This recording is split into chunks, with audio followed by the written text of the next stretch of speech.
ਇਤਿਹਾਸਕ ਵਿਚਾਰਾਂ ਨੂੰ ਸਰਵਣ ਕਰਕੇ ਆਤਮਿਕ ਲਾਹਾ ਪ੍ਰਾਪਤ ਕਰਦੇ ਹੋ। ਗੁਰੂ ਘਰ ਦੇ ਕੀਰਤਨੀਆਂ ਪਾਸੋਂ ਆਪ ਜੀਆਂ ਨੇ ਧੁਰ ਕੀ ਬਾਣੀ ਆਈ ਤਿਨ ਸਗਲੀ ਚਿੰਤ ਮਿਟਾਈ ਦੇ ਸ਼ਬਦ ਕੀਰਤਨ ਸਰਵਣ ਕੀਤੇ ਹਨ। ਉਪਰੰਤ ਸਮਾਂ ਬਣਿਆ ਹੈ, ਚੱਲ ਰਹੀ ਲੜੀਵਾਰ ਗੁਰ ਇਤਿਹਾਸ ਦੀ ਵਿਚਾਰ ਦਾ।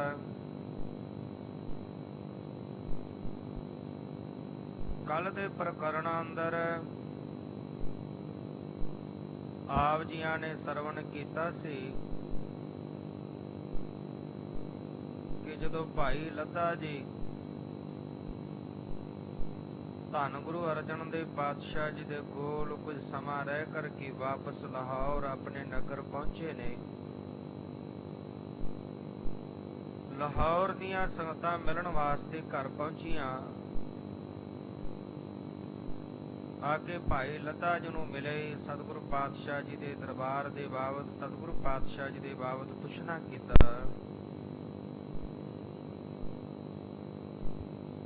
ਤੇ ਭਾਈ ਲੱਧਾ ਜੀ ਨੇ ਸਤਿਗੁਰੂ ਪਾਤਸ਼ਾਹ ਜੀ ਦੇ ਦਰਕਰ ਦੀ ਵਡਿਆਈ ਸਿੱਖ ਸੰਗਤਾਂ ਨੂੰ ਸੁਣਾਈ ਹੈ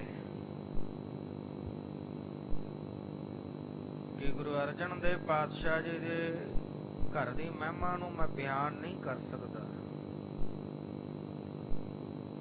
ਬੇਅੰਤ ਗੁਣਾਂ ਦੇ ਮਾਲਕ ਹਨ ਜਿਨ੍ਹਾਂ ਨੂੰ ਵਰਣਨ ਨਹੀਂ ਕੀਤਾ ਜਾ ਸਕਦਾ। ਸਤਿਗੁਰੂ ਗੁਰੂ ਅਰਜਨ ਦੇਵ ਪਾਤਸ਼ਾਹ ਜੀ ਜੋ ਸੰਸਾਰ ਵਿੱਚ ਪਰਉਪਕਾਰ ਕਰਨ ਲਈ ਆਏ ਨੇ, ਦਿਨੇ ਰਾਤ ਪਰਉਪਕਾਰ ਕਰਨ ਦੇ ਵਿੱਚ ਲੱਗੇ ਹੋਏ ਨੇ। ਦੋ ਵੱਡੇ ਜਹਾਜ਼ ਤਿਆਰ ਕੀਤੇ ਹਨ ਸਤਿਗੁਰੂ ਗੁਰੂ ਅਰਜਨ ਦੇਵ ਪਾਤਸ਼ਾਹ ਜੀ ਨੇ। ਇੱਕ ਅੰਮ੍ਰਿਤ ਸਰੋਵਰ ਦੇ ਵਿੱਚ ਸ਼੍ਰੀ ਹਰਿਮੰਦਰ ਸਾਹਿਬ ਤਿਆਰ ਕਰਵਾਇਆ ਹੈ ਔਰ ਦੂਸਰਾ ਇੱਕ ਆਦਿ ਸ਼੍ਰੀ ਗ੍ਰੰਥ ਜੀ ਦੀ ਪਾਵਨ ਬੀੜ ਤਿਆਰ ਕਰਵਾ ਰਹੇ ਹਨ, ਜਿਸ ਵਿੱਚ ਸਵਾਰ ਹੋਣ ਵਾਲੇ ਮਨੁੱਖ ਸੰਸਾਰ ਸਾਗਰ ਤੋਂ ਸਹਿਜੇ ਹੀ ਪਾਰ ਹੋ ਜਾਣਗੇ। ਇਸ ਪ੍ਰਕਾਰ ਦੇ ਨਾਲ ਜਦੋਂ ਇਹ ਸਤਿਗੁਰੂ ਪਾਤਸ਼ਾਹ ਜੀ ਦੇ ਕਾਰਜਾਂ ਦੇ ਬਾਬਤ ਪਰਉਪਕਾਰ ਦੇ ਭਲੇ ਲਈ ਜੋ ਕੀਤੇ ਜਾ ਰਹੇ ਨੇ ਦੱਸਿਆ, ਇਹ ਖਬਰ ਸਾਰੇ ਲਾਹੌਰ ਵਿੱਚ ਫੈਲ ਗਈ ਤੇ ਲਾਹੌਰ ਦੇ ਵਿੱਚ ਆਪਣੇ ਆਪ ਨੂੰ ਜੋ ਭਗਤ ਸਦਾਉਂਦੇ ਸਨ,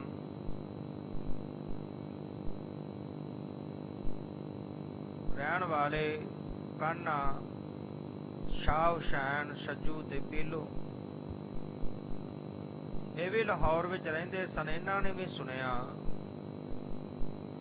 ਕਿ ਧੰਨ ਗੁਰੂ ਅਰਜਨ ਦੇਵ ਪਾਤਸ਼ਾਹ ਜੀ ਕੋਈ ਗ੍ਰੰਥ ਤਿਆਰ ਕਰਵਾ ਰਹੇ ਨੇ, ਜਿਹਦੇ ਵਿੱਚ ਸੁਣਿਆ ਕਿ ਭਗਤਾਂ ਦੀ ਬਾਣੀ ਲਿਖਵਾਈ ਜਾ ਰਹੀ ਹੈ ਤੇ ਕਿਤੇ ਅਸੀਂ ਪਿੱਛੇ ਨਾ ਰਹਿ ਜਾਈਏ। ਉਹ ਭਗਤ ਸੰਸਾਰ ਵਿੱਚ ਪ੍ਰਸਿੱਧ ਹੋ ਜਾਣਗੇ, ਸਾਡਾ ਨਾਮ ਕਿਸੇ ਨੇ ਲੈਣਾ ਨਹੀਂ ਤੇ ਕਿਉਂ ਨਾ ਅਸੀਂ ਵੀ ਸ਼ਬਦ ਆਪਣੇ ਜਾ ਕੇ ਗ੍ਰੰਥ ਵਿੱਚ ਦਰਜ ਕਰਵਾ ਦਈਏ, ਸਾਡਾ ਨਾਮ ਹੀ ਸਦਾ ਦੁਨੀਆ ਵਿੱਚ ਰਹੇ।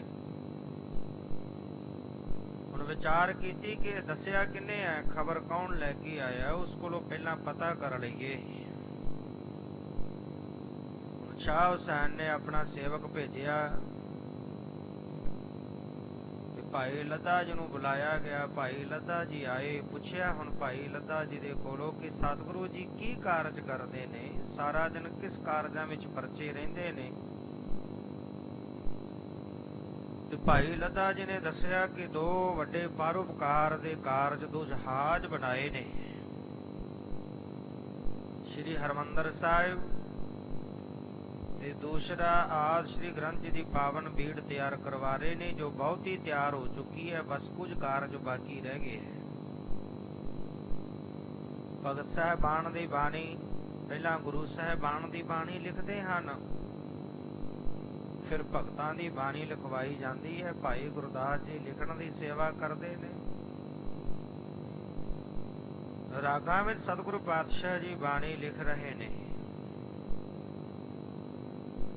ਸੋਹਣੇ ਦੱਸ ਕਰਕੇ ਭਾਈ ਲੱਦਾ ਜੀ ਵਾਪਸ ਘਰ ਚਲੇ ਗਏ। ਇਹਨਾਂ ਨੇ ਵਿਚਾਰ ਕੀਤੀ, ਲਾਹੌਰ ਤੋਂ ਤਿਆਰੀ ਕਰਕੇ ਸ੍ਰੀ ਅੰਮ੍ਰਿਤਸਰ ਸਾਹਿਬਾਨ ਪਹੁੰਚੇ ਨੇ। ਸਤਿਗੁਰੂ ਗੁਰੂ ਅਰਜਨ ਦੇਵ ਪਾਤਸ਼ਾਹ ਜੀ ਸ੍ਰੀ ਹਰਿਮੰਦਰ ਸਾਹਿਬ ਦੇ ਵਿੱਚ ਸ਼ੋਭ ਰਹੇ ਨੇ। ਜਦੋਂ ਚਾਰੇ ਚੱਲ ਕੇ ਸ੍ਰੀ ਹਰਿਮੰਦਰ ਸਾਹਿਬ ਪਹੁੰਚੇ, ਇਹਨਾਂ ਚਾਰਾਂ ਨੂੰ ਆਉਂਦਿਆਂ ਵੇਖਿਆ ਕਿ ਮਨਾਂ ਵਿੱਚ ਹੰਕਾਰ ਵੀ ਹੈ, ਪਰ ਸਤਿਗੁਰੂ ਪਾਤਸ਼ਾਹ ਜੀ ਫਿਰ ਵੀ ਇਹਨਾਂ ਦੇ ਅਦਬ ਸਤਿਕਾਰ ਵਾਸਤੇ ਅੱਗੋਂ ਹੋ ਕੇ ਮਿਲੇ ਨੇ।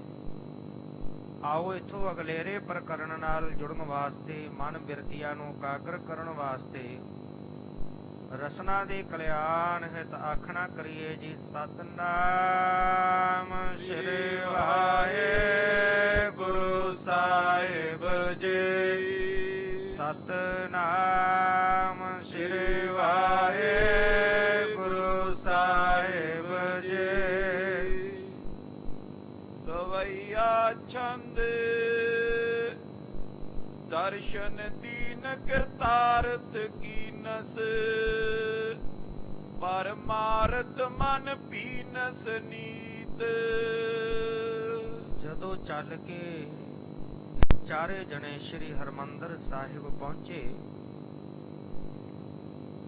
ਗੁਰੂ ਅਰਜਨ ਦੇਵ ਪਾਤਸ਼ਾਹ ਜੀ ਅੱਗੋਂ ਹੋ ਕੇ ਮਿਲੇ।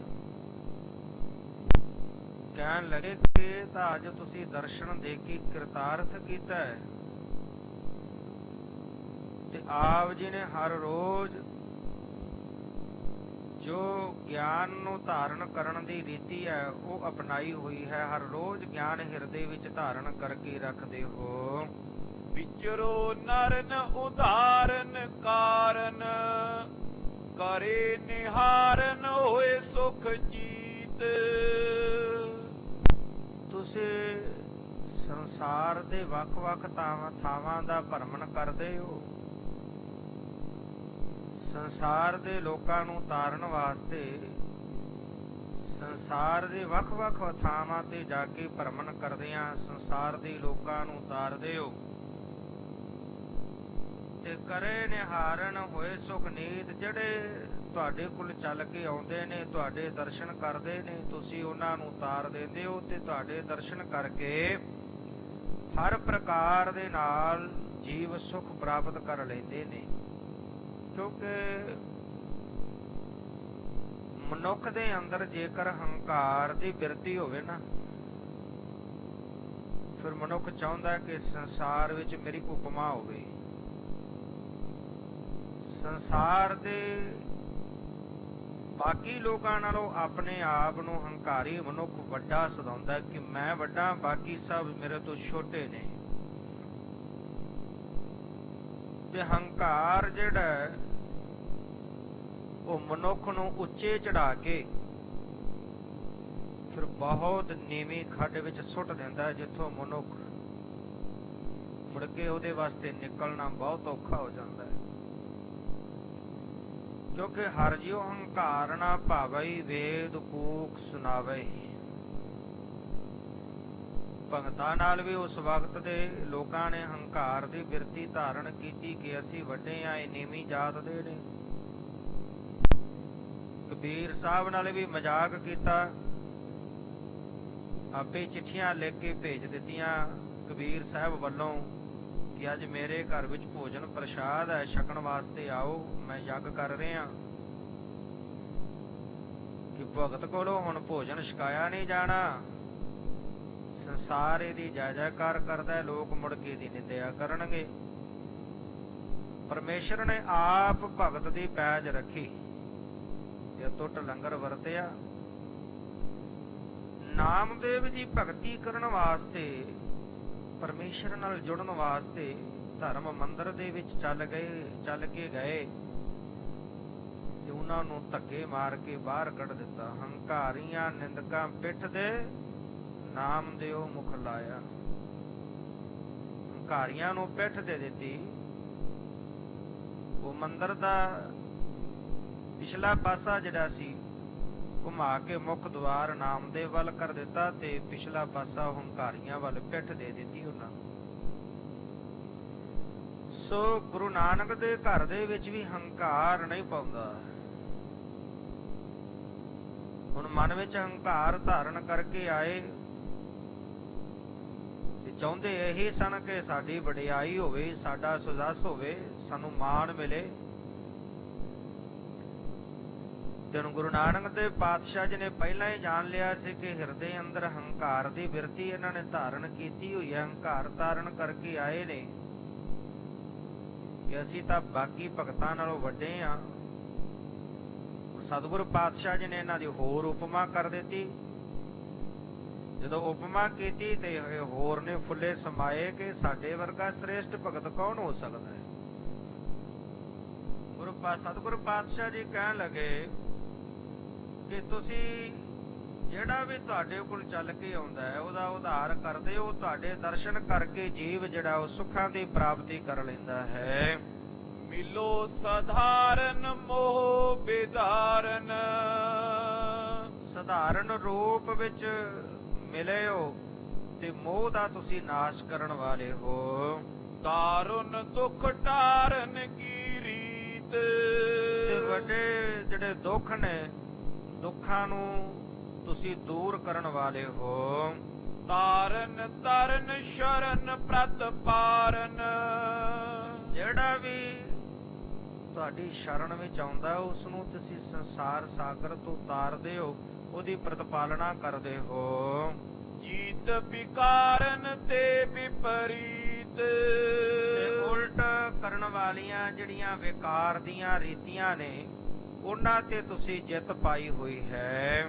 ਕਾਰਨ ਕਵਨ ਆਪ ਆਗਵਨੂ, ਤੇ ਹੁਣ ਪੁੱਛਿਆ ਗੁਰੂ ਅਰਜਨ ਦੇਵ ਪਾਤਸ਼ਾਹ ਜੀ ਨੇ। ਪਹਿਲਾਂ ਤਾਂ ਇਹਨਾਂ ਦੀ ਉਪਮਾ ਵਿੱਚ ਬੋਲ ਕਹੇ, ਬਚਨ ਕੀਤੇ। ਫਿਰ ਹੁਣ ਸਤਿਗੁਰੂ ਪਾਤਸ਼ਾਹ ਜੀ ਜਾਣੀ ਜਾਣ ਨੇ ਸਤਿਗੁਰ ਅੰਤਰਜਾਮੀ, ਪਰ ਇਹਨਾਂ ਦਾ ਹੰਕਾਰ ਜਿਹੜਾ ਸੀ ਉਹ ਵੀ ਬਾਹਰ ਲਿਆਉਣਾ ਸੀ। ਸਤਿਗੁਰੂ ਪਾਤਸ਼ਾਹ ਜੀ ਕਹਿਣ ਲੱਗੇ ਕਿ ਆਪ ਜੀ ਦੇ ਇੱਥੇ ਆਉਣ ਦਾ ਕਿਸ ਤਰ੍ਹਾਂ ਇਹ ਕਾਰਨ ਬਣਿਆ ਹੈ, ਇਹ ਸਬਬ ਕਿਸ ਤਰ੍ਹਾਂ ਬਣਿਆ ਹੈ। ਸਭ ਮੈਂ ਅਦਕ ਹੰਕਾਰੀ ਕਾਨਾ ਕਾਨ, ਤੇ ਹੁਣ ਇਹਨਾਂ ਚਾਰਾਂ ਵਿੱਚੋਂ ਜਿਹੜਾ ਕਾਨਾ ਸੀ ਉਹ ਜ਼ਿਆਦਾ ਹੰਕਾਰੀ ਸੀ। ਤੇ ਉਹਨੇ ਜਦੋਂ ਆਪਣੇ ਕੰਨਾਂ ਦੇ ਨਾਲ ਸਤਿਗੁਰੂ ਪਾਤਸ਼ਾਹ ਜੀ ਦੇ ਇਹ ਬਚਨ ਸੁਨੇ, ਉਸ ਹੰਕਾਰੀ ਕਾਨੇ ਨੇ ਇਹ ਕੰਨਾਂ ਨਾਲ ਬੋਲ ਸੁਨੇ ਹਨ। ਸੁਨਤ ਜਸ ਮਨ ਉਮਗਾਏ, ਉਹਨੇ ਸੁਨਿਆ ਕਿ ਸਤਿਗੁਰੂ ਪਾਤਸ਼ਾਹ ਜੀ ਨੇ ਸਾਡਾ ਬੜਾ ਜਸ ਕੀਤਾ, ਬੜੀ ਉਪਮਾ ਕੀਤੀ ਹੈ। ਇਹ ਸੁਣ ਕੇ ਉਹ ਹੋਰ ਜਿਹੜਾ ਸੀ ਉਹਦੇ ਮਨ ਅੰਦਰ ਹੰਕਾਰ ਜਿਹੜਾ ਹੋਰ ਵਧਿਆ ਹੈ। ਆਵਨ ਹੇਤ ਨਿਕੇਤ ਵਿਖੇ ਤੁਮ, ਹੁਣ ਦੱਸਣ ਲੱਗਾ ਕਿ ਤੁਹਾਡੇ ਘਰ ਦੇ ਵਿੱਚ ਆਉਣ ਦਾ ਜਿਹੜਾ ਕਾਰਨ ਹੈ ਉਹ ਇਸ ਤਰ੍ਹਾਂ ਨਾਲ ਬਣਿਆ ਹੈ। ਭਇਓ ਲਖੋ ਇਸ ਪਾਏ, ਹੁਣ ਉਹ ਤੁਸੀਂ ਜਾਣਨਾ ਕਰੋ ਕਿ ਸਾਡੇ ਇੱਥੇ ਆਉਣ ਦਾ ਕਾਰਨ ਕੀ ਹੈ, ਅਸੀਂ ਕਿਉਂ ਤੁਹਾਡੇ ਕੋਲ ਚੱਲ ਕੇ ਆਏ ਹਾਂ। ਸੁਨੋ ਤਾਹ ਬੜ ਰਚਿਓ ਗ੍ਰੰਥ ਜੀ, ਸੁਣਿਆ ਗੁਰੂ ਅਰਜਨ ਦੇਵ ਪਾਤਸ਼ਾਹ ਜੀ ਤੁਸੀਂ ਇੱਕ ਵੱਡਾ ਗ੍ਰੰਥ ਤਿਆਰ ਕਰਵਾ ਰਹੇ ਹੋ, ਇਹ ਅਸੀਂ ਸੁਣ ਕੇ ਆਏ ਹਾਂ। ਬਾਣੀ ਪੰਜ ਗੁਰਨ ਬਣਾਏ, ਉਸ ਗ੍ਰੰਥ ਦੇ ਵਿੱਚ ਤੁਸੀਂ ਪੰਜ ਗੁਰੂ ਸਹਿਬਾਨ ਦੀ ਬਾਣੀ ਲਿਖਵਾਈ ਹੈ, ਦਰਜ ਕੀਤੀ ਹੈ। ਗਨ ਭਗਤਨ ਕੇ ਸ਼ਬਦ ਲਿਖਾਏ ਸਭ, ਤੇ ਫਿਰ ਉਹਦੇ ਵਿੱਚ ਬਹੁਤ ਸਾਰੇ ਭਗਤਾਂ ਦੇ ਸ਼ਬਦ ਵੀ ਤੁਸੀਂ ਲਿਖਵਾਏ ਨੇ। ਜਿਹੜਾ ਗ੍ਰੰਥ ਤੁਸੀਂ ਤਿਆਰ ਕਰ ਰਹੇ ਹੋ ਉਸ ਗ੍ਰੰਥ ਦੇ ਵਿੱਚ ਗੁਰੂ ਸਹਿਬਾਨ ਦੀ ਬਾਣੀ ਲਿਖ ਕੇ ਤੇ ਬਾਅਦ ਵਿੱਚ ਭਗਤ ਸਹਿਬਾਨ ਦੇ ਸ਼ਬਦ ਵੀ ਤੁਸੀਂ ਲਿਖੇ ਹਨ। ਰਾਗਨ ਕੇ ਵਿਖੇ ਬਣਾਏ, ਤੇ ਰਾਗਾਂ ਦੇ ਵਿੱਚ ਬਾਣੀ ਸਾਰੀ ਰਚ ਰਹੇ ਹੋ ਤੇ ਲਿਖ ਰਹੇ ਹੋ, ਕਿਉਂਕਿ ਧੰਨ ਗੁਰੂ ਅਰਜਨ ਦੇਵ ਪਾਤਸ਼ਾਹ ਜੀ ਨੇ 30 ਰਾਗਾਂ ਵਿੱਚ ਬਾਣੀ ਜਿਹੜੀ ਸੀ ਦਰਜ ਕੀਤੀ ਸੀ। 14 ਅੰਗ ਤੋਂ ਲੈ ਕੇ ਪਹਿਲਾ ਰਾਗ ਸ਼੍ਰੀ ਰਾਗ ਤੇ 14 ਅੰਗ ਤੋਂ ਲੈ ਕੇ 1332 ਤੇ ਪ੍ਰਭਾਤੀ ਰਾਗ ਸ਼ੁਰੂ ਹੁੰਦਾ ਹੈ। ਪ੍ਰਭਾਤੀ ਰਾਗ ਤੱਕ 30 ਰਾਗਾਂ ਵਿੱਚ ਬਾਣੀ ਗੁਰੂ ਸਾਹਿਬ ਜੀ ਨੇ ਲਿਖਵਾਈ। ਤੇ ਜਦੋਂ ਸੰਪੂਰਨਤਾ ਕੀਤੀ ਧੰਨ ਗੁਰੂ ਗੋਬਿੰਦ ਸਿੰਘ ਪਾਤਸ਼ਾਹ ਜੀ ਨੇ ਸ੍ਰੀ ਦਮਦਮਾ ਸਾਹਿਬ ਵਿਖੇ, ਉਦੋਂ ਧੰਨ ਗੁਰੂ ਤੇਗ ਬਹਾਦਰ ਪਾਤਸ਼ਾਹ ਜੀ ਦੀ ਬਾਣੀ ਦਰਜ ਕਰਦਿਆਂ ਰਾਗ ਜੈਜਾਵੰਤੀ ਦੇ ਵਿੱਚ ਬਾਣੀ ਲਿਖਵਾਈ ਤੇ 31 ਰਾਗ ਲਿਖ ਕੇ ਸੰਪੂਰਨ ਕੀਤਾ ਧੰਨ ਸ੍ਰੀ ਗੁਰੂ ਗ੍ਰੰਥ ਸਾਹਿਬ ਪਾਤਸ਼ਾਹ ਜੀ। ਸੋ ਇਸ ਪ੍ਰਕਾਰ ਦੇ ਨਾਲ ਕਹਿਣ ਲੱਗੇ ਤੁਸੀਂ ਰਾਗਾਂ ਦੇ ਵਿੱਚ ਸਾਰੀ ਜਿਹੜੀ ਬਾਣੀ ਉਹ ਲਿਖਵਾ ਰਹੇ ਹੋ। ਤਿਨ ਸਭ ਕੇ ਨੈ ਦੇਹ ਗਰਹਿ ਅਬ। ਹੁਣ ਵੇਖੋ ਕਿੰਨਾ ਮਾਣ ਤੇ ਕਿੰਨਾ ਹੰਕਾਰ, ਹੰਕਾਰ ਵਿੱਚ ਬੋਲ ਬੋਲ ਰਿਹਾ ਕਾਨਾ। ਕਹਿਣ ਲੱਗਾ ਜਿਨ੍ਹਾਂ ਭਗਤਾਂ ਦੀ ਤੁਸੀਂ ਬਾਣੀ ਲਿਖਵਾ ਰਹੇ ਹੋ, ਨਾ ਉਹ ਸਰੀਰ ਕਰਕੇ ਸੰਸਾਰ ਵਿੱਚ ਨੇ ਤੇ ਨਾ ਉਹਨਾਂ ਦਾ ਕੋਈ ਘਰ ਪਰਿਵਾਰ ਸੰਸਾਰ ਵਿੱਚ ਹੁਣ ਮੌਜੂਦ ਹੈ। ਜਗ ਮੈਂ ਬਿਦਤ ਨਹੀਂ ਬੋਥਾਏ। ਉਹ ਕੋਈ ਬਹੁਤੇ ਵੱਡੇ ਭਗਤ ਨਹੀਂ ਹੋਏ, ਸੰਸਾਰ ਵਿੱਚ ਉਹ ਕੋਈ ਬਹੁਤੇ ਪ੍ਰਸਿੱਧ ਨਹੀਂ ਹੋਏ, ਸੰਸਾਰ ਵਿੱਚ ਬਹੁਤੇ ਪ੍ਰਸਿੱਧ ਕਰਕੇ ਨਹੀਂ ਜਾਣੇ ਗਏ। ਬਾਦ ਰਹੇ ਠਾਨਤ ਬੋ ਹਿੰਦੂ ਤੁਰਕ। ਤੇ ਸਤਿਗੁਰੂ ਜੀ ਸਾਰਾ ਸੰਸਾਰ ਉਹਨਾਂ ਭਗਤਾਂ ਨੂੰ ਜਾਣਦਾ ਵੀ ਨਹੀਂ। ਤੇ ਜਦੋਂ ਹੁਣ ਤੁਸੀਂ ਜਿਨ੍ਹਾਂ ਨੂੰ ਜਾਣਦੇ ਨਹੀਂ ਸਾਰੇ ਲੋਕ ਸੰਸਾਰ ਦੇ, ਉਹਨਾਂ ਦੀ ਬਾਣੀ ਤੁਸੀਂ ਆਦਿ ਸ੍ਰੀ ਗ੍ਰੰਥ ਵਿੱਚ ਲਿਖਾ ਰਹੇ ਹੋ। ਤੇ ਜਿਨ੍ਹਾਂ ਦੀ ਬਾਣੀ ਤੁਸੀਂ ਲਿਖਾ ਰਹੇ ਹੋ ਤੇ ਜਿਹੜੇ ਹਿੰਦੂ ਲੋਕ ਨੇ ਉਹ ਵਾਦ ਵਿਵਾਦ ਕਰਨਗੇ, ਝਗੜਾ ਕਰਨਗੇ ਕਿ ਉਹ ਤਾਂ ਛੋਟੀਆਂ ਜਾਤਾਂ ਵਿੱਚ ਪੈਦਾ ਹੋਏ ਜੀ, ਉਹਨਾਂ ਦੀ ਬਾਣੀ ਕਿਉਂ ਲਿਖੀ ਗਈ ਜਾਂ ਸੰਸਾਰ ਵਿੱਚ ਉਹ ਪ੍ਰਸਿੱਧ ਨਹੀਂ ਹਨ, ਇਸ ਕਰਕੇ ਉਹ ਵਾਦ ਵਿਵਾਦ ਕਰਨਗੇ। ਨਾ ਚੀਨ ਸਕੇ ਸਮੁਦਾਏ। ਤੇ ਜਿਹੜੇ ਤੁਰਕ ਨੇ ਉਹ ਵੀ ਨਹੀਂ ਚੰਗਾ ਸਮਝਣਗੇ, ਉਹਨਾਂ ਨੂੰ ਵੀ ਇਹ ਗੱਲ ਚੰਗੀ ਨਹੀਂ ਲੱਗੇਗੀ। ਕਹਾਂ ਪਏ ਨਰ ਲਖੇ ਨ ਤਿਨ ਕੋ ਹੁਤੇ ਕੌਣ। ਤੇ ਹੁਣ ਕੋਈ ਉਹਨਾਂ ਨੂੰ ਜਾਣਦਾ ਵੀ ਨਹੀਂ ਕਿ ਉਹ ਕੌਣ ਸਨ, ਕਿੱਥੇ ਉਹ ਪੈਦਾ ਹੋਏ। ਕਿਮ ਪਏ ਸੁਭਾਏ। ਉਹਨਾਂ ਦਾ ਸੁਭਾਅ ਕਿਵੇਂ ਦਾ ਸੀ, ਉਹਨਾਂ ਦਾ ਚਾਲ ਚਲਣ ਕਿਵੇਂ ਦਾ ਸੀ, ਉਹ ਕਿਸ ਤਰ੍ਹਾਂ ਵਿਚਰਦੇ ਸਨ। ਤੇ ਹਰ ਪ੍ਰਕਾਰ ਦੇ ਨਾਲ ਨਾ ਕਿਸੇ ਨੂੰ ਉਹਨਾਂ ਦੇ ਜਨਮ ਦਾ ਕਿੱਥੇ ਪੈਦਾ ਪਤਾ, ਕਿੱਥੇ ਪੈਦਾ ਹੋਏ, ਨਾ ਕਿਸੇ ਨੂੰ ਉਹਨਾਂ ਦੇ ਸੁਭਾਅ ਦਾ ਪਤਾ ਤੇ ਉਹ ਕੌਣ ਸਨ, ਕਿਸ ਇਲਾਕੇ ਦੇ ਰਹਿਣ ਵਾਲੇ ਸਨ। ਹਮ ਜੀਵਤ ਆਨੰਦ ਰਸ ਪੀਵਤ। ਤੇ ਸਤਿਗੁਰੂ ਜੀ ਉਹ ਤਾਂ ਨਾ ਸਰੀਰ ਕਰਕੇ ਸੰਸਾਰ ਵਿੱਚ ਨੇ, ਨਾ ਉਹਨਾਂ ਦਾ ਕੋਈ ਘਰ ਮੌਜੂਦ ਹੈ, ਨਾ ਪਰਿਵਾਰ ਹੈ ਕੋਈ, ਨਾ ਉਹਨਾਂ ਨੂੰ ਕੋਈ ਜਾਣਦਾ ਹੈ। ਤੇ ਅਸੀਂ ਤਾਂ ਵੇਖੋ ਹੁਣ ਸੰਸਾਰ ਵਿੱਚ ਜਿਉਂਦੇ ਆ ਨਾ ਸਰੀਰ ਕਰਕੇ, ਤੇ ਜਿਉਂਦੇ ਜੇ ਇਸ ਸਰੀਰ ਵਿੱਚ ਰਹਿ ਕੇ ਆਨੰਦ ਦੇ ਵਿੱਚ ਰਹਿੰਦਿਆਂ ਹੋਇਆਂ ਨਾਮ ਦਾ ਰਸ ਪੀ ਰਹੇ ਆ। ਹੁਣ ਜਿਹੜਾ ਭਗਤ ਹੁੰਦਾ ਹੈ ਉਹ ਕਦੀ ਨਹੀਂ ਕਹਿੰਦਾ ਕਿ ਮੈਂ ਭਗਤ ਹਾਂ। ਜਿਨ ਹਰ ਪਾਇਆ ਤਿਨੇ ਛਪਾਇਆ ਦੀ ਬਿਰਤੀ ਧਾਰਨ ਕਰਕੇ ਰੱਖਦੇ ਨੇ। ਹੁਣ ਇੱਥੇ ਤਾਂ ਅਖੌਤੀ ਭਗਤ ਦਾ ਜ਼ਰੂਰ ਕਹਿ ਸਕਦੇ ਆ, ਕਿਉਂਕਿ ਜਿਹੜਾ ਆਪਣੇ ਮੂੰਹ ਤੋਂ ਹੀ ਕਹਿ ਰਿਹਾ ਕਿ ਮੈਂ ਭਗਤ ਹਾਂ, ਉਹ ਤਾਂ ਕੋਈ ਬਹੁਤੇ ਪ੍ਰਸਿੱਧ ਵੀ ਨਹੀਂ ਹੋਏ, ਉਹਨਾਂ ਨੂੰ ਕੋਈ ਜਾਣਦਾ ਹੀ ਨਹੀਂ। ਅਸੀਂ ਤਾਂ ਸੰਸਾਰ ਵਿੱਚ ਸਰੀਰ ਕਰਕੇ ਹੁਣ ਮੌਜੂਦ ਹਾਂ ਤੇ ਆਨੰਦ ਦੇ ਵਿੱਚ ਰਹਿ ਕੇ ਨਾਮ ਦਾ ਰਸ ਜਿਹੜਾ ਉਹ ਚੱਖ ਰਹੇ ਹਾਂ। ਵਿਦਤ ਸੁਥੀਵਤ ਜਗਤ ਮਜਾਰ। ਸੋ ਜਗਤ ਦੇ ਵਿੱਚ ਅਸੀਂ ਹੁਣ ਪ੍ਰਗਟ ਵੀ ਹਾਂ। ਜਦੋਂ ਅਸੀਂ ਸਰੀਰ ਕਰਕੇ ਵਿਚਰ ਰਹੇ ਹਾਂ ਤੇ ਜਗਤ ਵਿੱਚ ਅਸੀਂ ਪ੍ਰਗਟ ਵੀ ਹਾਂ, ਜਗਤ ਦੇ ਲੋਕ ਸਾਨੂੰ ਜਾਣਦੇ ਵੀ ਹਨ। ਜਾਣੇ ਰਾਓ ਰੰਗ ਮੈਂ ਸਗਰੇ। ਭਾਵੇਂ ਕੋਈ ਅਮੀਰ ਹੈ, ਭਾਵੇਂ ਕੋਈ ਗਰੀਬ ਹੈ, ਉਹ ਸਾਰੇ ਸਾਨੂੰ ਜਾਣਦੇ ਨੇ। ਸਾਰੇ ਸੰਸਾਰ ਦੇ ਵਿੱਚ ਸਾਡੀ ਪ੍ਰਸਿੱਧੀ ਹੈ, ਸਾਰੇ ਸੰਸਾਰ ਵਿੱਚ ਸਾਡਾ ਜਿਹੜਾ ਨਾਮ ਹੈ ਸਾਰਿਆਂ ਨੂੰ ਸਾਡੇ ਬਾਬਤ ਪਤਾ ਹੈ। ਭਾਵੇਂ ਕੋਈ ਅਮੀਰ ਹੈ, ਗਰੀਬ, ਸਾਰੇ ਸਾਨੂੰ ਜਾਣਦੇ ਹਨ। ਮਾਨੇ ਬਚਨ ਚਰਨ ਸਿਰ ਧਾਰ। ਤੇ ਸਾਡੇ ਜਿਹੜੇ ਬਚਨ ਨੇ ਉਹ ਬਚਨਾਂ ਨੂੰ ਸਾਰੇ ਲੋਕ ਮੰਨਦੇ ਨੇ, ਸਾਡੇ ਚਰਨਾਂ ਤੇ ਸਿਰ ਰੱਖ ਕੇ ਸਾਡੇ ਬਚਨ ਮੰਨਦੇ ਹਨ। ਆਗਿਆ ਲਖੇ ਵੇਦ ਸਮ ਹਮਰੀ। ਜਿਹੜੇ ਵੀ ਅਸੀਂ ਆਗਿਆ ਕਰ ਦਿੰਦੇ ਆ, ਜਿਹੜੇ ਵੀ ਅਸੀਂ ਬਚਨ ਕਰਦੇ ਆ, ਸਾਡੇ ਬਚਨਾਂ ਨੂੰ ਵੇਦਾਂ ਦੇ ਸਮਾਨ ਜਾਣਦੇ ਨੇ। ਆਪਣੇ ਮੂੰਹ ਤੋਂ ਕਾਨਾ ਜਿਹੜਾ ਇਹ ਬੋਲ ਕਹਿ ਰਿਹਾ ਹੈ, ਕਹਿੰਦਾ ਕਿ ਜਿਹੜੀ ਵੀ ਅਸੀਂ ਆਗਿਆ ਕਰ ਦਿੰਦੇ ਆ, ਜੋ ਵੀ ਬਚਨ ਕਰਦੇ ਆ, ਸਾਰੇ ਲੋਕ ਜਿਹੜੇ ਨੇ ਸੰਸਾਰ ਦੇ ਉਹ ਸਾਡੇ ਬਚਨਾਂ ਨੂੰ ਵੇਦਾਂ ਦੇ ਸਮਾਨ ਕਰਕੇ ਜਾਣਦੇ ਹਨ। ਕਰ ਨ ਸਕੈ ਹੈ ਕੋ ਹਟਕਾਰ, ਤੇ ਸਾਡੇ ਬਚਨ ਨੂੰ ਕੋਈ ਹਟਾ ਨਹੀਂ ਸਕਦਾ, ਸਾਡੇ ਬਚਨ ਨੂੰ ਕੋਈ ਮੋੜਦਾ ਨਹੀਂ ਹੈ। ਇਮ ਬਿਸਰਤ ਸੋ ਜਸ ਸਭ ਦਿਸ਼ ਮੈਂ, ਤੇ ਸਾਰੀਆਂ ਦਿਸ਼ਾਵਾਂ ਦੇ ਵਿੱਚ ਸਾਡਾ ਸੁਜਸ ਫੈਲਿਆ ਹੋਇਆ ਹੈ, ਸਾਰੇ ਲੋਕ ਸਾਨੂੰ ਜਾਣਦੇ ਹਨ।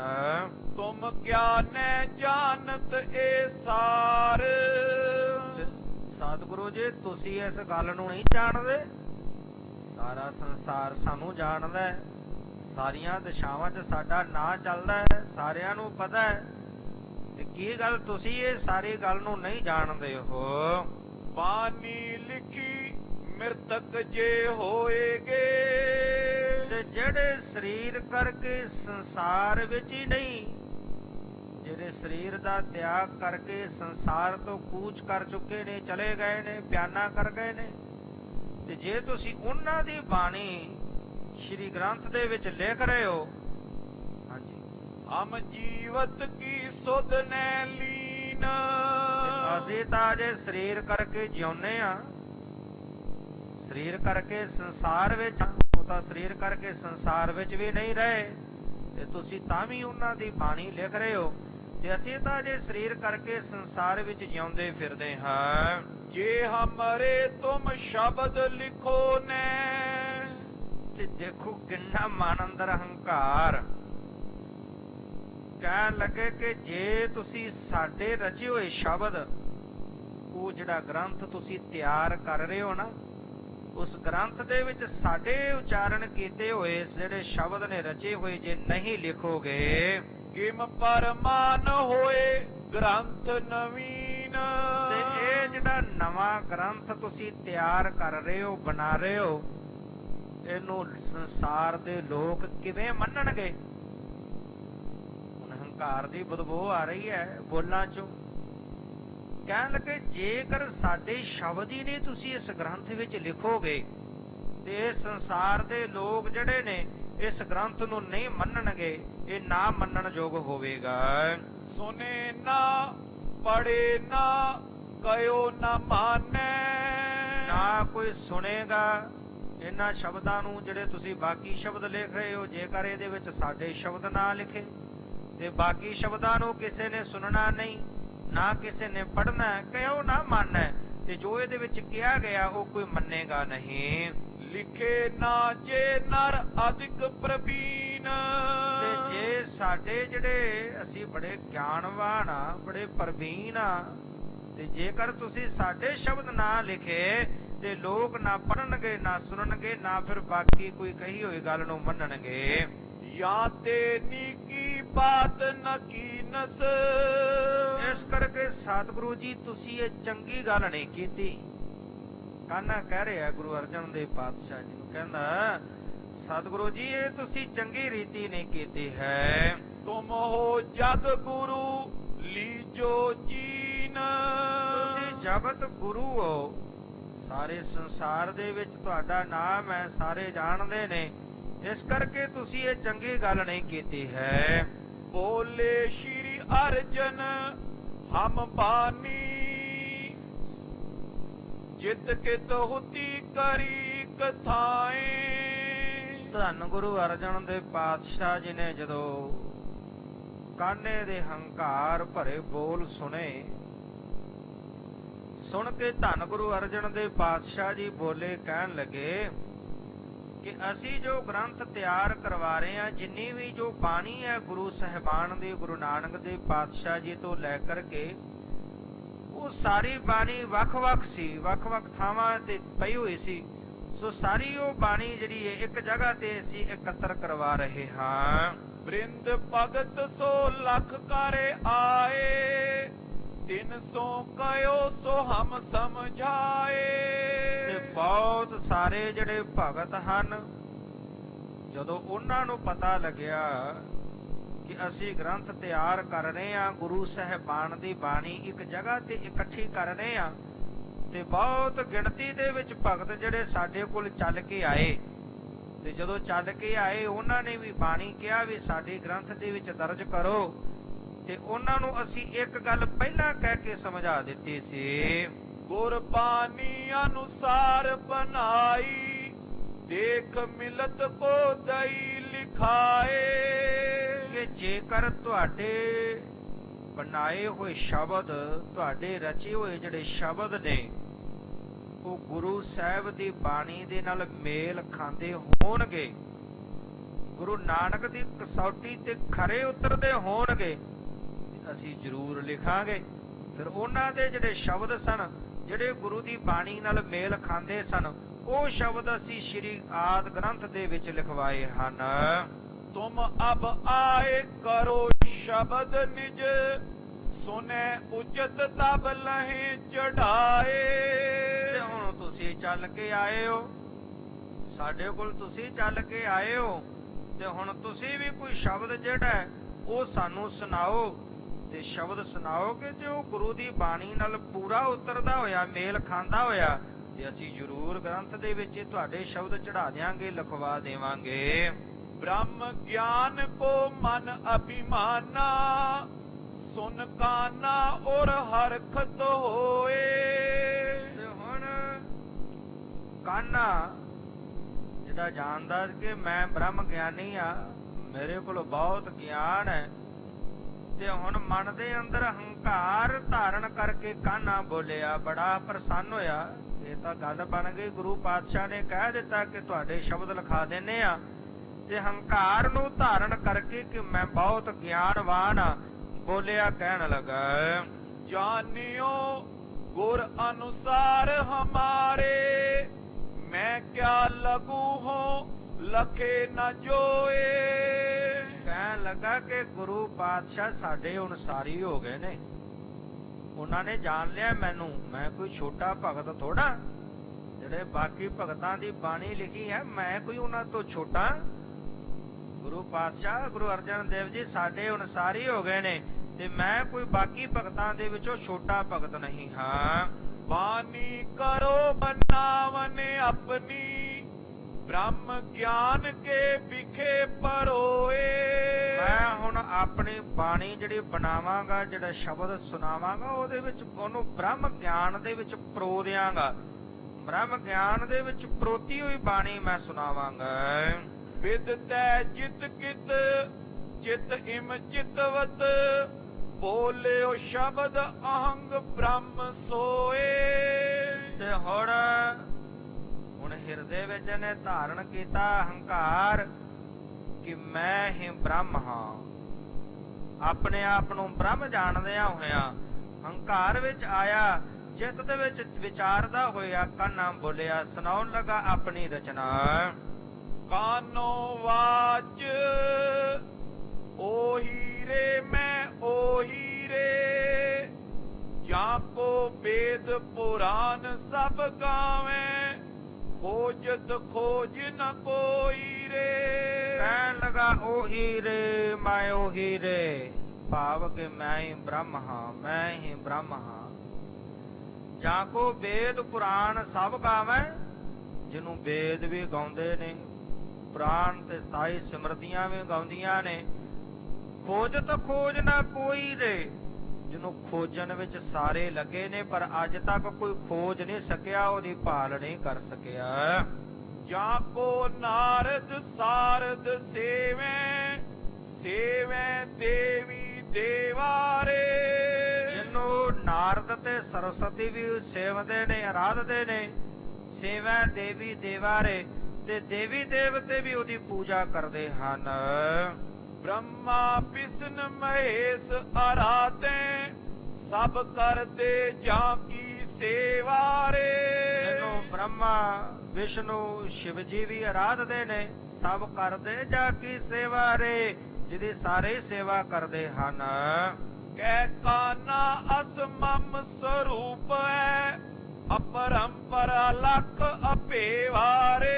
ਕਾਨਾ ਕਾਨਾ ਕਿ ਮੇਰਾ ਐਸਾ ਸਰੂਪ ਹੈ, ਉਹ ਅਪਰੰਪਰ ਵਾਹਿਗੁਰੂ ਪਰਮੇਸ਼ਰ ਦੇ ਵਿੱਚ ਅਭੇਦ ਹੋਇਆ, ਬ੍ਰਹਮ ਹੀ ਬ੍ਰਹਮ ਹੈ।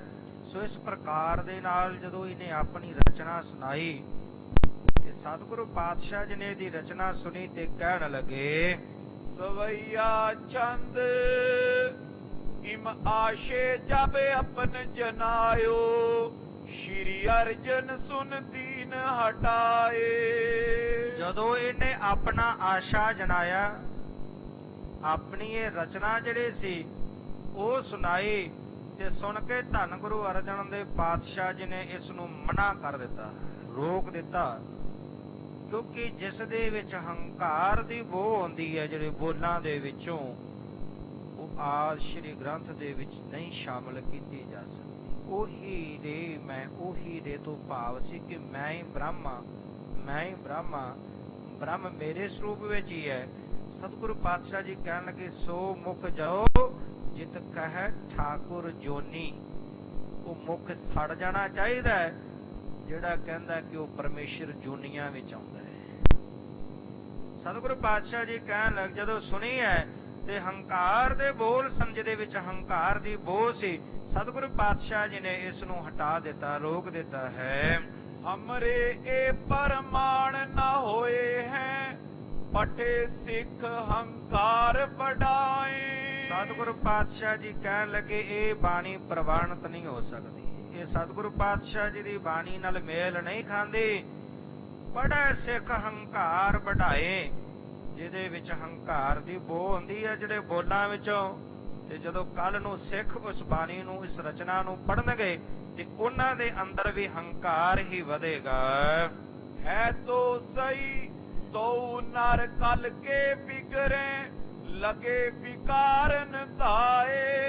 ਸਤਿਗੁਰੂ ਪਾਤਸ਼ਾਹ ਜੀ ਕਹਿਣ ਲੱਗੇ, ਭਾਵੇਂ ਤੂੰ ਸਹੀ ਕਹੀ ਹੈ, ਪਰ ਇਹਦੇ ਵਿੱਚ ਜਿਹੜੇ ਹੰਕਾਰ ਦੇ ਮਿਲਤ ਹੋਣ ਕਰਕੇ, ਜਦੋਂ ਇਹਨੂੰ ਕੋਈ ਵੀ ਕੱਲ ਪੜ੍ਹੇਗਾ, ਜਿਹੜੇ ਵੀ ਨਾਰੇ ਨੂੰ ਪੜ੍ਹਨਗੇ, ਪੜ੍ਹ ਕੇ ਉਹ ਵਿਗੜਨਗੇ ਤੇ ਵਿਕਾਰਾਂ ਵਾਲੇ ਪਾਸੇ ਨੂੰ ਜਾਣਗੇ, ਵਿਕਾਰਾਂ ਵਿੱਚ ਉਹ ਲੱਗਣਗੇ। ਗਤ ਕਿਤਰਈ ਨਰਕ ਹੋਏ ਪ੍ਰਾਪਤ, ਜਾਂ ਤੇ ਹਮਨੇ ਇਸੇ ਚੜਾਏ। ਸਤਿਗੁਰੂ ਪਾਤਸ਼ਾਹ ਜੀ ਕਹਿਣ ਲੱਗੇ, ਇਹਨੂੰ ਪੜ੍ਹ ਕੇ ਮੁਕਤੀ ਮਿਲਣੀ ਤਾਂ ਦੂਰ ਰਹੀ, ਇਹਨੂੰ ਪੜ੍ਹ ਕੇ ਤਾਂ ਨਰਕਾਂ ਦੇ ਵਿੱਚ ਹੀ ਪੈਣਗੇ। ਇਹਨੂੰ ਪੜ੍ਹ ਕੇ ਮੁਕਤੀ ਤਾਂ ਮਿਲਣੀ ਨਹੀਂ, ਪੜ੍ਹ ਕੇ ਨਰਕਾਂ ਵਿੱਚ ਜ਼ਰੂਰ ਪੈਣਗੇ। ਇਸ ਕਰਕੇ ਇਹ ਜਿਹੜੀ ਤੇਰੀ ਰਚਨਾ ਹੈ, ਅਸੀਂ ਧੰਨ ਆਦਿ ਸ੍ਰੀ ਗ੍ਰੰਥ ਦੇ ਵਿੱਚ ਨਹੀਂ ਚੜਾਵਾਂਗੇ, ਨਹੀਂ ਲਿਖਵਾਵਾਂਗੇ। ਇਸ ਪਰ ਸੁਨ ਦ੍ਰਿਸ਼ਟਾਂਤ ਹਮਾਰੋ, ਬ੍ਰਹਮ ਗਿਆਨ ਅਰ ਕ੍ਰਿਤ ਸਮਾਨ। ਹੁਣ ਸਤਿਗੁਰੂ ਪਾਤਸ਼ਾਹ ਜੀ ਕਹਿਣ ਲੱਗੇ ਕਾਨੇ ਨੂੰ, ਆ ਇੱਕ ਤੈਨੂੰ ਦ੍ਰਿਸ਼ਟਾਂਤ ਦੇ ਕੇ ਅਸੀਂ ਸਮਝਾਉਨੇ ਆ, ਜਿਹੜੀ ਗੱਲ ਤੂੰ ਕੀਤੀ ਹੈ ਨਾ, ਜਿਹੜੀ ਰਚਨਾ ਤੂੰ ਰਚੀ ਹੈ, ਤੈਨੂੰ ਦ੍ਰਿਸ਼ਟਾਂਤ ਦੇ ਕੇ ਸਮਝਾਉਂਦੇ ਆ। ਸਾਡਾ ਦ੍ਰਿਸ਼ਟਾਂਤ ਸੁਣ, ਬ੍ਰਹਮ ਗਿਆਨ ਅਰ ਕਿਰਤ ਸਮਾਨ। ਕਹਿੰਦੇ ਜਿਹੜਾ ਬ੍ਰਹਮ ਗਿਆਨ ਹੈ ਨਾ, ਉਹਨੂੰ ਦੇਸੀ ਘਿਓ ਦੇ ਸਮਾਨ ਇੱਕੋ ਜਿਹਾ ਜਾਣਨਾ ਕਰ। ਕਪੀ ਹੰਕਾਰੀ ਖਾਏ ਗ੍ਰਹਿਣ ਕਰ, ਛਾਤੀ ਬੋਝ ਬਦੇ ਵੱਡ ਮਾਨ। ਤੇ ਜਿਹਨੂੰ ਕਾਫ ਹੋਵੇ, ਖੰਘ ਲੱਗੀ ਹੋਵੇ, ਡਾਕਟਰ ਮਨਾ ਕਰ ਦਿੰਦਾ ਕਿ ਤੂੰ ਘਿਓ ਨਹੀਂ ਖਾਣਾ, ਘਿਓ ਤੇਰੇ ਲਈ ਜ਼ਹਿਰ ਹੈ। ਜੇ ਤੂੰ ਘਿਓ ਖਾ ਲਿਆ ਤੇ ਤੇਰਾ ਕਫ ਜਿਹੜਾ ਹੋਰ ਵੱਧ ਜਾਣਾ ਹੈ, ਤੇਰੀ ਛਾਤੀ ਭਾਰੀ ਹੋ ਜਾਣੀ ਹੈ, ਬਲਗਮ ਤੇਰੀ ਛਾਤੀ ਤੇ ਜੰਮ ਜਾਣੀ ਹੈ। ਡਾਕਟਰ ਉਹਨੂੰ ਮਨਾ ਕਰ ਦਿੰਦਾ ਹੈ, ਵਰਜਿਤ ਕਰ ਦਿੰਦਾ ਹੈ, ਤੂੰ ਘਿਓ ਨਹੀਂ ਖਾਣਾ। ਕਹਿਣ ਲੱਗੇ ਕਫੀ ਹੰਕਾਰੀ ਖਾਏ, ਤੇ ਜਿਹੜੇ ਹੰਕਾਰੇ ਬਿਰਤੀ ਵਾਲੇ, ਹੁਣ ਉਹਨਾਂ ਦੇ ਅੰਦਰ ਬਲਗਮ ਕਿਹੜੀ ਜੰਮਣੀ ਹੈ? ਹੰਕਾਰ ਰੂਪੀ ਬਲਗਮ। ਕਹਿਣ ਲੱਗੇ ਜਿਹੜੇ ਗਿਆਨ ਦੀ ਤੂੰ ਗੱਲ ਕਰ ਰਿਹਾ ਹੈ, ਤੇ ਜੇ ਬ੍ਰਹਮ ਗਿਆਨ ਨੂੰ ਘਿਓ ਦੇ ਸਮਾਨ ਜਾਣ ਕੇ ਹੰਕਾਰੀ ਬਿਰਤੀ ਵਾਲੇ ਧਾਰਨ ਕਰਨਗੇ, ਉਹਨਾਂ ਦੀ ਛਾਤੀ ਤੇ ਹੰਕਾਰ ਰੂਪੀ ਜਿਹੜੀ ਬਲਗਮ ਹੈ ਉਹ ਹੋਰ ਜੰਮ ਜਾਣੀ ਹੈ, ਤੇ ਉਹਨਾਂ ਦੀ ਛਾਤੀ ਤੇ ਜਿਹੜਾ ਬੋਝ ਹੈ ਉਹ ਵੱਧ ਜਾਵੇਗਾ, ਹੰਕਾਰ ਹੋਰ ਉਹਨਾਂ ਦੇ ਅੰਦਰ ਵਧੇਗਾ। ਵਿਧੀ ਸਹਿਤ ਵਿਕਾਰੀ ਜੇ ਨਰ, ਵਿਖੇ ਲਗੇ ਅਤਿਸਾਰ ਮਹਾਨ। ਵਾਤ ਤੇ ਪਿੱਤ, ਸਾਡੇ ਸਰੀਰ ਦੇ ਅੰਦਰ ਦੇ ਵਾਤ ਤੇ ਪਿੱਤ ਦੋ ਕਿੰਨੇ ਗਏ ਨੇ, ਕਿ ਜਿਹੜੇ ਵਾਤ ਵਾਲੇ ਨੇ ਜੇ ਤਾਂ ਉਹ ਖਾਣਗੇ ਤਾਂ ਉਹਨਾਂ ਦੇ ਅੰਦਰ ਬਲਗਮ ਜੰਮੇਗੀ, ਛਾਤੀ ਹੋਰ ਭਾਰੀ ਹੋਵੇਗੀ, ਰੋਗ ਹੋਰ ਵਧੇਗਾ।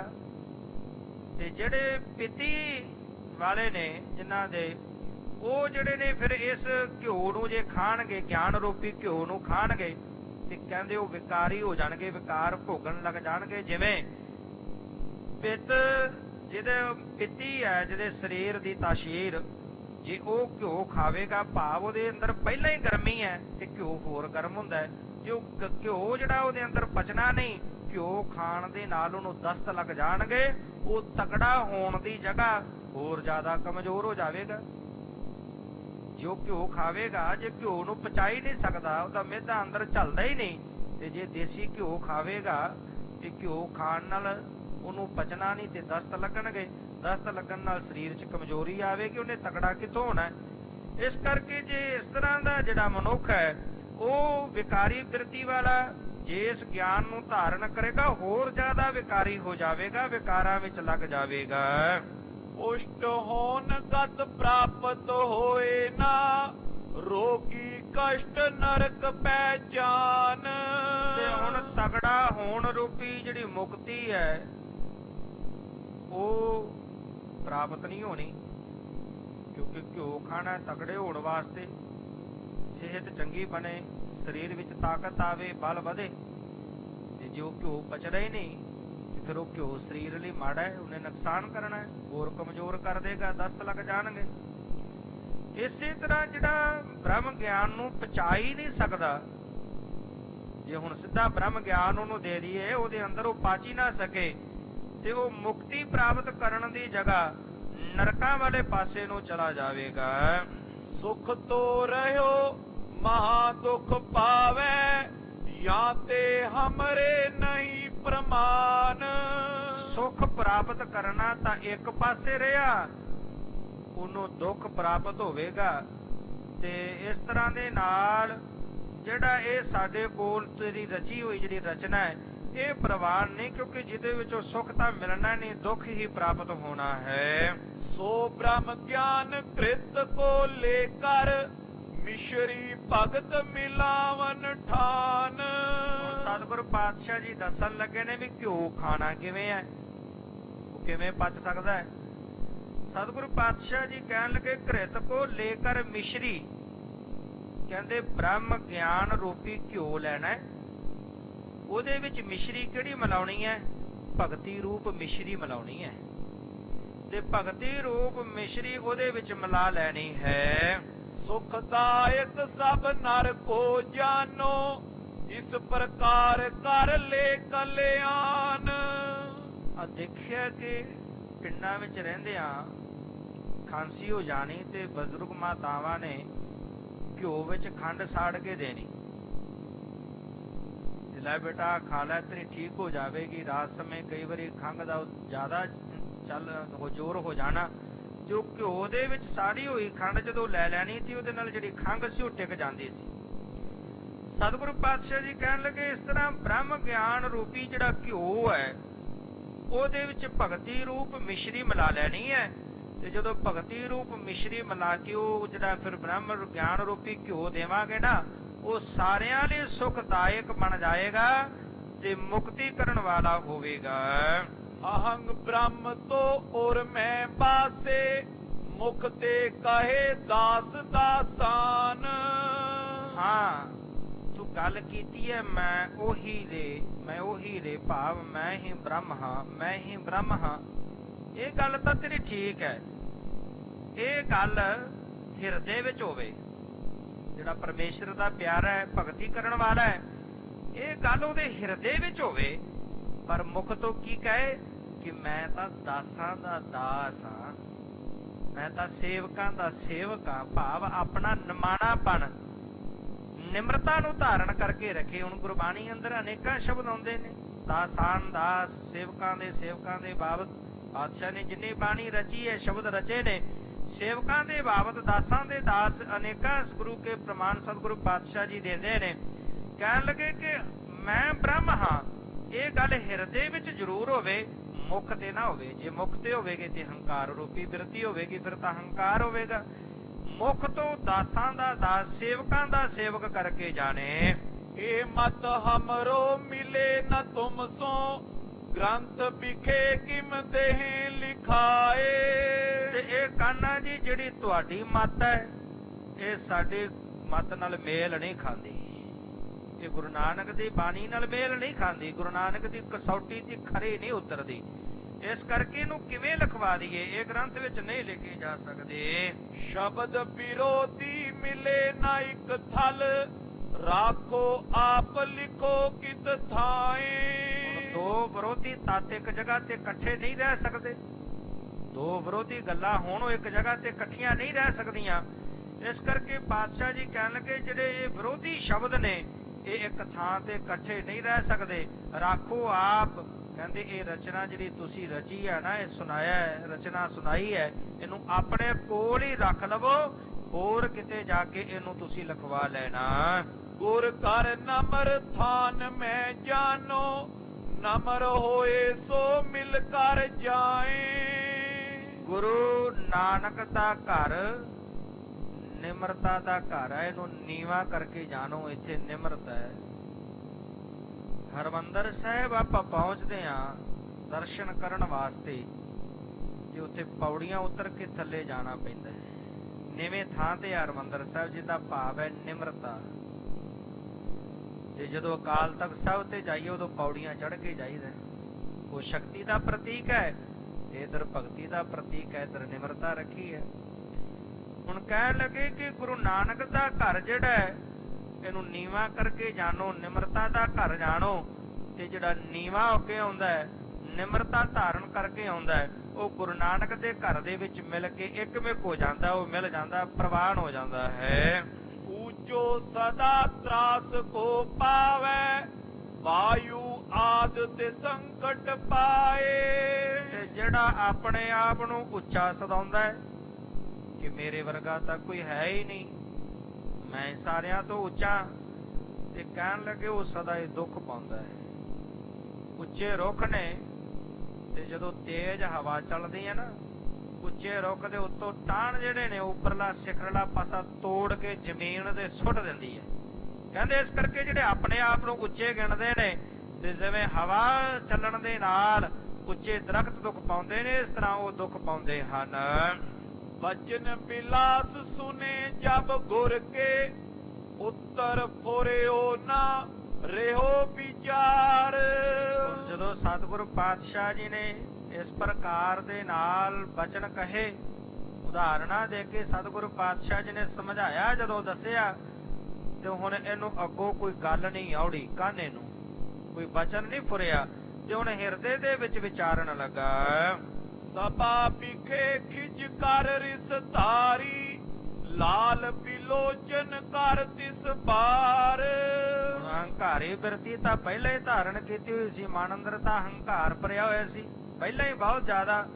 ਤੇ ਹੁਣ ਜਦੋਂ ਇਹ ਕਹਿ ਦਿੱਤਾ ਕਿ ਤੇਰੀ ਰਚਨਾ ਜਿਹੜੀ ਆ ਗੁਰੂ ਨਾਨਕ ਦੀ ਬਾਣੀ ਨਾਲ ਮੇਲ ਨਹੀਂ ਖਾਂਦੀ, ਇਹ ਦਰਜ ਨਹੀਂ ਹੋ ਸਕਦੀ, ਤੇ ਹੋਰ ਜ਼ਿਆਦਾ ਲਾਲ ਲੋਹਾ ਲਾਖਾ ਹੋ ਗਿਆ।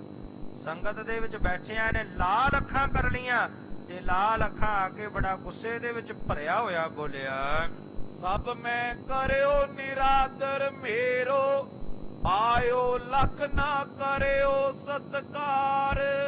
ਲੱਗਾ ਤੁਸੀਂ ਸਾਰਿਆਂ ਦੇ ਵਿੱਚ ਮੇਰਾ ਨਿਰਾਦਰ ਕੀਤਾ, ਮੈਨੂੰ ਤਿਰਸਕਾਰਿਆ ਸਾਰਿਆਂ ਦੇ ਵਿੱਚ, ਮੇਰਾ ਆਏ ਦਾ ਤੁਸੀਂ ਕੋਈ ਇੱਥੇ ਆਪਣੇ ਕੋਲ ਆਏ ਹੋਏ ਦਾ ਸਤਿਕਾਰ ਨਹੀਂ ਕੀਤਾ।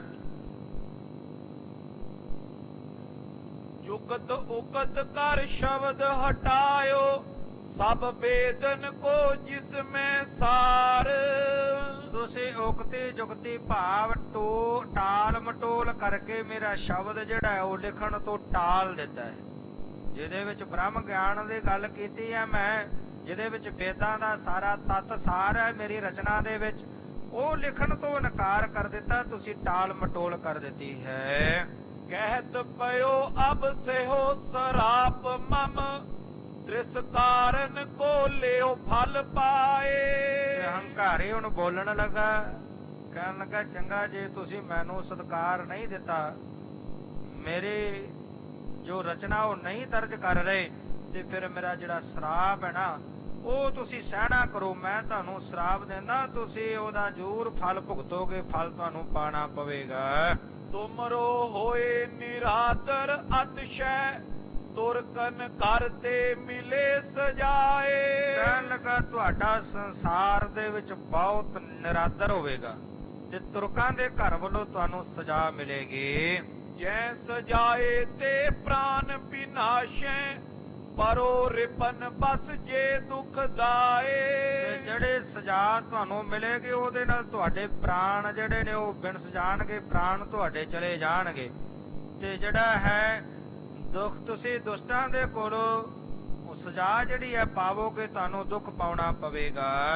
ਸੁਤ ਬਨਤਾ ਸੋ ਮਿਲਨ ਨਾ ਹੋਵੇ ਅੰਤ ਸਮੋ ਐਸੋ ਬਨ ਜਾਏ। ਅੰਤ ਸਮਾਂ ਤੁਹਾਡਾ ਐਸਾ ਆਵੇਗਾ ਕਿ ਅੰਤ ਸਮੇਂ ਤੁਹਾਡਾ ਆਪਣੇ ਪਤਨੀ ਨਾਲ, ਤੁਹਾਡੇ ਪੁੱਤਰ ਨਾਲ ਤੁਹਾਡਾ ਮਿਲਾਪ ਨਹੀਂ ਹੋਵੇਗਾ। ਸੁਨ ਸ਼੍ਰੀ ਅਰਜਨ ਹਿਰਦੇ ਵਿਚਾਰੀ ਇਸਨੇ ਦੀਨੋ ਸਰਾਪ ਉਧਾਰ। ਸਤਿਗੁਰੂ ਪਾਤਸ਼ਾਹ ਜੀ ਨੇ ਦੇਖਿਆ ਕਿ ਬੜਾ ਹੰਕਾਰੀ ਹੈ। ਅਸੀਂ ਤਾਂ ਇਹਨੂੰ ਸਮਝਾਉਣ ਦਾ ਵੀ ਯਤਨ ਕੀਤਾ ਹੈ, ਪਰ ਹੰਕਾਰੀ ਮਨੁੱਖ ਜਦੋਂ ਹੰਕਾਰ ਉਹਦਾ ਸਿਖਰ ਤੇ ਹੋਵੇ ਨਾ, ਫਿਰ ਉਹ ਚੰਗੀ ਗੱਲ ਸਮਝਾਇਆ ਸਮਝਦਾ ਨਹੀਂ, ਤਤ ਦੀ ਗੱਲ ਨੂੰ ਨਹੀਂ ਜਾਣਦਾ, ਗਿਆਨ ਦੀ ਗੱਲ ਨੂੰ ਨਹੀਂ ਸਮਝਦਾ। ਸਤਿਗੁਰੂ ਪਾਤਸ਼ਾਹ ਜੀ ਕਹਿਣ ਲੱਗੇ ਅਸੀਂ ਇਹਨੂੰ ਸਮਝਾਉਣ ਦਾ ਯਤਨ ਕਰ ਰਹੇ ਆ, ਇਹ ਗੱਲ ਜਿਹੜਾ ਉਹ ਸਮਝਣ ਦਾ ਯਤਨ ਕਰ ਨਹੀਂ ਰਿਹਾ, ਇਹ ਸਮਝ ਵਿੱਚ ਨਹੀਂ ਆ ਰਹੀ, ਤੇ ਅੱਗੋਂ ਸ਼ਰਾਪ ਦੇਣ ਦੀਆਂ ਗੱਲਾਂ ਕਰਦਾ ਹੈ। ਪ੍ਰਥਮ ਮਾਨ ਧਰ ਆਵਨ ਕੀਨੋ ਭਗਤ ਆਪ ਤੇ ਅਲਪ ਵਿਚਾਰ। ਪਹਿਲਾਂ ਤਾਂ ਹੰਕਾਰੀ ਹੋ ਕੇ ਆਇਆ, ਜਦੋਂ ਸਾਡੇ ਕੋਲ ਚੱਲ ਕੇ ਆਇਆ ਤੇ ਹਿਰਦੇ ਅੰਦਰ ਹੰਕਾਰ ਧਾਰਨ ਕਰਕੇ ਆਇਆ, ਤੇ ਉੱਪਰੋਂ ਆ ਕੇ ਇੱਥੇ ਜਿਹੜੇ ਬਾਕੀ ਭਗਤ ਨੇ, ਸ਼੍ਰੋਮਣੀ ਭਗਤ, ਉਹਨਾਂ ਨੂੰ ਆਪਣੇ ਆਪ ਤੋਂ ਛੋਟਾ ਗਿਣਦਾ ਤੇ ਆਪ ਉਹਨਾਂ ਤੋਂ ਵੱਡਾ ਬਣਦਾ ਹੈ। ਸ਼ਬਦ ਭਨਿਓ ਅਹੰਕਾਰ ਮਹਾਜੁਤ ਪੜੇ ਸੁਨੇ ਸੋ ਕਰੇ ਹੰਕਾਰ। ਤੇ ਫਿਰ ਇਹਨੇ ਜਿਹੜਾ ਸ਼ਬਦ ਉਚਾਰਨ ਕੀਤਾ ਉਹ ਵੀ ਹੰਕਾਰ ਦੇ ਬੋਲ ਨੇ, ਹੰਕਾਰ ਦੀ ਬੋ ਆਉਂਦੀ ਆ ਉਹਨਾਂ ਵਿੱਚੋਂ। ਤੇ ਜਿਹੜਾ ਵੀ ਇਹਨੂੰ ਪੜ੍ਹੇਗਾ, ਜਿਹੜਾ ਵੀ ਸੁਣੇਗਾ, ਉਹਦੇ ਅੰਦਰ ਵੀ ਹੰਕਾਰ ਹੀ ਵਧਣਾ ਹੈ। ਗੁਰੂ ਕੀ ਬਾਣੀ ਤਾਂ ਹੰਕਾਰ ਨੂੰ ਮਾਰਦੀ ਹੈ ਨਾ, ਅੰਦਰੋਂ ਵਿਕਾਰਾਂ ਨੂੰ ਖਤਮ ਕਰਦੀ ਹੈ, ਕਾਮ ਕ੍ਰੋਧ ਲੋਭ ਮੋਹ ਹੰਕਾਰ ਨੂੰ ਖਤਮ ਕਰਦੀ ਹੈ ਬਾਣੀ ਪੜ੍ਹੀਏ ਜਦੋਂ। ਤੇ ਜਿਸ ਬਾਣੀ ਨੂੰ ਪੜ੍ਹ ਕੇ, ਜੇ ਸ਼ਬਦ ਨੂੰ ਪੜ੍ਹ ਕੇ ਹੰਕਾਰ ਹੀ ਵਧਣਾ ਹੈ, ਤੇ ਉਹਦੇ ਪੜ੍ਹਨ ਦਾ ਫਾਇਦਾ ਹੀ ਕੀ। ਇਸ ਕਰਕੇ ਕਹਿਣ ਲੱਗੇ ਇਸ ਨੂੰ ਪੜ੍ਹ ਕੇ ਤੇ ਸੁਣ ਕੇ ਹੋਰ ਹੰਕਾਰ ਹੀ ਅੱਗੇ ਵਧਣਾ ਹੈ। ਅਮਿਲ ਜਾਨ ਕਰ ਦਿਓ ਹਟਾਏ ਸੋ ਇਸਨੇ ਕਰਿਓ ਕ੍ਰੋਧ ਦੁਖਕਾਰ। ਤੇ ਇਸ ਕਰਕੇ ਜਦੋਂ ਅਸੀਂ ਵੇਖਿਆ ਕਿ ਇਹਦੇ ਨਾਲ ਹੰਕਾਰ ਹੋਰ ਵਧੇਗਾ, ਇਹ ਗੁਰੂ ਨਾਨਕ ਦੀ ਬਾਣੀ ਵਿੱਚ ਨਹੀਂ ਮਿਲ ਸਕਦਾ, ਤੇ ਅਸੀਂ ਇਸ ਕਰਕੇ ਇਹਨੂੰ ਹਟਾ ਦਿੱਤਾ। ਇਸ ਨੂੰ ਗੁਰੂ ਗ੍ਰੰਥ ਆਦਿ ਗ੍ਰੰਥ ਵਿੱਚ ਨਹੀਂ ਲਿਖਵਾਇਆ, ਇਸ ਕਰਕੇ ਇਹਨੇ ਕ੍ਰੋਧ ਜਿਹੜਾ ਹਿਰਦੇ ਅੰਦਰ ਧਾਰਨ ਕੀਤਾ, ਇਹਦਾ ਮਨ ਜਿਹੜਾ ਦੁਖੀ ਹੋਇਆ ਹੈ। ਹਮ ਜੇ ਸ਼ਰਾਪ ਦੇਨੇ ਇਸ ਕੋ ਅਪਰ ਜਾਏਗੋ ਤੀਰਗ ਮਾਨ। ਸਤਿਗੁਰੂ ਪਾਤਸ਼ਾਹ ਜੀ ਨੇ ਦੇਖਿਆ ਕਿ ਇਹਦੇ ਅੰਦਰ ਤਾਂ ਹੰਕਾਰ ਇਤਨਾ ਜ਼ਿਆਦਾ ਵਧਿਆ ਹੈ। ਹੁਣ ਜੇ ਅਸੀਂ ਕੋਈ ਬਚਨ ਨਾ ਕੀਤਾ ਤੇ ਇਹ ਤਾਂ ਹੰਕਾਰ ਦੇ ਨਾਲ ਹੀ ਆਫਰ ਜਾਵੇਗਾ, ਇਹਨੂੰ ਤਾਂ ਅਫਰੇਮਾ ਹੋ ਜਾਣਾ, ਇਹਦਾ ਅਫਰੇਮਾ ਜ਼ਰੂਰ ਦੂਰ ਕਰਨਾ ਚਾਹੀਦਾ ਹੈ, ਕਿਤੇ ਆਫਰ ਕੀ ਨਾ ਮਰ ਜਾਵੇ ਹੰਕਾਰ ਨਾਲ। ਹੁਣ ਕੋਈ ਨਾ ਕੋਈ ਬਚਨ ਤਾਂ ਸਾਨੂੰ ਵੀ ਜ਼ਰੂਰ ਕਰਨਾ ਪਵੇਗਾ। ਗਨ ਭਗਤਨ ਕੋ ਅਲਪ ਜਾਨਬੇ ਜੇ ਨਾ ਮਿਲੇ ਫਲ ਇਸੇ ਮਹਾਨ। ਇਹ ਹੰਕਾਰੀ ਬਿਰਤੀ ਵਾਲੇ ਨੇ ਭਗਤ ਜਨਾਂ ਨੂੰ ਆਪਣੇ ਆਪ ਤੋਂ ਛੋਟਾ ਗਿਣਿਆ। ਅਣਗਿਣਤ ਭਗਤ ਜਿਹੜੇ ਚੱਲ ਕੇ ਆਏ, ਜਿਨ੍ਹਾਂ ਨੇ ਸ੍ਰੇਸ਼ਟ ਸਿੱਖਿਆ ਆਪਣੀ ਰਚਨਾ ਅੰਦਰ ਦਿੱਤੀ ਹੈ, ਜਿਹੜੀ ਰਚਨਾ ਗੁਰੂ ਬਾਣੀ ਨਾਲ ਮੇਲ ਖਾਂਦੀ ਹੈ, ਐਸੇ ਉਹਨਾਂ ਭਗਤਾਂ ਨੂੰ ਇਹਨੇ ਆਪਣੇ ਆਪ ਤੋਂ ਛੋਟਾ ਗਿਣਿਆ। ਤੇ ਜੇਕਰ ਇਹਨੂੰ ਇਹ ਹੰਕਾਰ ਦਾ ਫਲ ਨਾ ਮਿਲਿਆ ਤੇ ਉਨੀ ਦੇਰ ਤੱਕ ਇਹਦਾ ਜਿਹੜਾ ਫਰੇਵਾ ਹੰਕਾਰ ਉਹ ਖਤਮ ਨਹੀਂ ਹੋਣਾ। ਹਿਮ ਵਿਚਾਰ ਔਰ ਬੋਲੇ ਸ਼੍ਰੀ ਗੁਰ ਹਮ ਲੋਹਰ ਤੁਝ ਦੇਹ ਨ ਜਾਨ। ਤੇ ਹੁਣ ਸਤਿਗੁਰੂ ਪਾਤਸ਼ਾਹ ਜੀ ਦੇ ਮੁਖ ਤੋਂ ਸਹਿਜ ਸੁਭਾਵ ਬਚਨ ਨਿਕਲ ਗਿਆ, ਕਿਉਂਕਿ ਹੰਕਾਰੀ ਮਨੁੱਖ ਜਿਹੜਾ ਹੈ ਉਹ ਹਮੇਸ਼ਾ ਸ਼ਰਾਪ ਦਿੰਦਾ ਹੈ, ਤੇ ਪਰਮੇਸ਼ਰ ਦੇ ਪਿਆਰੇ ਉਹ ਸ਼ਰਾਪ ਨਹੀਂ ਦਿੰਦੇ। ਉਹਨਾਂ ਦੇ ਮੁਖ ਤੋਂ ਤਾਂ ਸਹਿਜ ਸੁਭਾਅ ਜਿਹੜਾ ਬਚਨ ਨਿਕਲ ਗਿਆ, ਫਿਰ ਸਾਧ ਬਚਨ ਅਟਲਾ ਦਾ ਪੂਰਾ ਜ਼ਰੂਰ ਹੋਣਾ ਹੈ। ਸਤਿਗੁਰੂ ਪਾਤਸ਼ਾਹ ਜੀ ਕਹਿਣ ਲੱਗੇ, ਕਾਨਿਆ ਤੂੰ ਹੰਕਾਰ ਵਿੱਚ ਆਇਆ ਐਸੇ ਬੋਲ ਬੋਲਦਾ ਹੈ, ਅਸੀਂ ਤਾਂ ਤੈਨੂੰ ਲਾਹੌਰ ਪਹੁੰਚਣ ਹੀ ਨਹੀਂ ਦੇਣਾ। ਜਿਹੜੇ ਹੰਕਾਰ ਦੀਆਂ ਗੱਲਾਂ ਕਰਦਾ ਹੈ, ਤੈਨੂੰ ਰਸਤੇ ਵਿੱਚ ਹੀ ਰੱਖ ਲਵਾਂਗੇ, ਤੂੰ ਲਾਹੌਰ ਨਹੀਂ ਪਹੁੰਚ ਸਕੇਗਾ। राखे वहर मृत्यु को पावे अवगत मरे होए हैरान। ਤੈਨੂੰ ਲਾਹੌਰ ਤੋਂ ਪਹੁੰਚਣ ਤੋਂ ਪਹਿਲਾਂ ਹੀ ਰਸਤੇ ਵਿੱਚ ਅਸੀਂ ਰੱਖ ਲਵਾਂਗੇ, ਤੂੰ ਦੁਖੀ ਹੋ ਕੇ ਮਰੇਗਾ ਤੇ ਆਪਣੀ ਮੌਤ ਵੇਖ ਕੇ ਤੂੰ ਖੁਦ ਹੈਰਾਨ ਹੋਵੇਂਗਾ। ਸਤਿਗੁਰੂ ਪਾਤਸ਼ਾਹ ਜੀ ਦੇ ਮੁਖ ਤੋਂ ਸਹਿਜ ਸੁਭਾਏ ਬਚਨ ਨਿਕਲ ਗਿਆ, ਜਿਹੜਾ ਅੱਗੇ ਜਾ ਕੇ ਹੁਣ ਪੂਰਾ ਹੋਣਾ ਹੈ।